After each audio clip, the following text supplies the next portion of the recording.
এবার রেমালের বিষয়ে আরো জানাতে ঝালকাঠি থেকে আছেন সহকর্মী আব্দুর রহিম রেজা।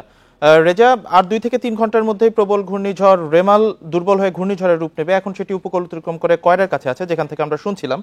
তো ঝালকাঠিতে আসলে কি তাণ্ডব রেখে গেছে, কি ছাপ রেখে গেছে এই রেমাল? এখন কি পরিস্থিতি দেখছেন, আর বিশেষত আশ্রয় কেন্দ্রগুলোতে কি পরিস্থিতি?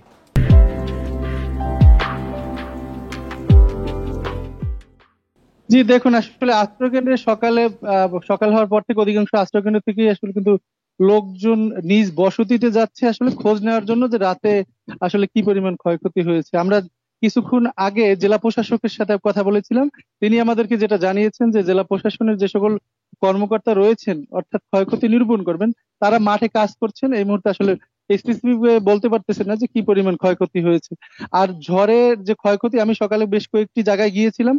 অধিকাংশ জায়গায় ঘরে বসত ঘরে গাছ পড়েছে এরকম, এবং গাছপালার ব্যাপক ক্ষতি হয়েছে। আপনারা জানেন যে বিদ্যুৎ সরবরাহ বন্ধ রয়েছে। বিদ্যুৎ সরবরাহ বন্ধ থাকার কারণে আমরা আসলে ওই রকমের তৃণমূল পর্যায়ে, অর্থাৎ সব জায়গা থেকে তথ্য পাচ্ছি না। তবে জেলা শহর যেহেতু সুগন্ধা নদী বেষ্টিত, জেলা শহরের অধিকাংশ জায়গায় কিন্তু পানি প্রবেশ করেছে, বসত ঘরে পানি প্রবেশ করেছে, এবং সুগন্ধা বিষখালীর তীরবর্তী অনেক জায়গায় পানি প্রবেশ করছে। আমি একটু দেখানোর চেষ্টা করব যে এই মুহূর্তে দেখুন যে জোয়ারের কিন্তু সময় এখন পর্যন্ত হয়নি, কিন্তু তার মধ্যেই এখন প্রচন্ড স্রোতে কিন্তু জোয়ার প্রবাহিত হচ্ছে।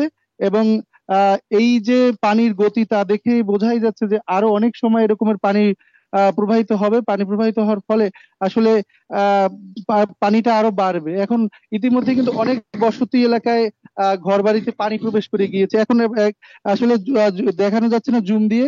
আমরা যেই বসতঘরটি দেখতে পাচ্ছি, সেই বসতঘরটি কিন্তু আসলে ভিতরে পানি প্রবেশ করেছে। এরকমের অনেক জায়গা থেকেই আমরা এরকম খবর পেয়েছি যে বিভিন্ন জায়গায় পানি প্রবেশ করেছে, এবং নিচু এলাকা তলিয়ে গিয়েছে। সেখানে কিন্তু আসলে জনদুর্ভোগ দেখা দিয়েছে।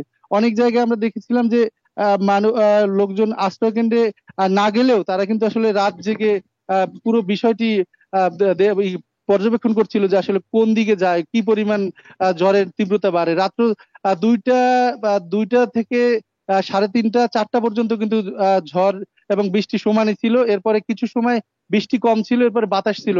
সকাল থেকে কিন্তু আবার মুষলধারে বৃষ্টি হচ্ছে, এবং কিছুক্ষণ পর পর দমকা হাওয়া বয়ে যাচ্ছে।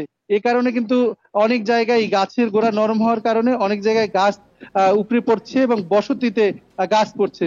তো আসলে প্রশাসন নিরূপণ করার পরে জানা যাবে কতগুলো ঘরবাড়ি বিধ্বস্ত হলো, কি পরিমাণ গাছপালার ক্ষয়ক্ষতি হলো, এবং মাছ, রাস্তাঘাট সহ বিদ্যুতের লাইনের ক্ষতি হলো। এই বিষয়টা আসলে একটু সময় সাপেক্ষ ব্যাপার। এখন জি, প্রশাসন এখনো কাজ আসলে করছে। বিদ্যুৎহীন রয়েছে, আর আরো পরে আসলে জানা যাবে যে ক্ষয়ক্ষতি আসলে কতটুকু হয়েছে, সেটা নিরূপণ করা যাবে।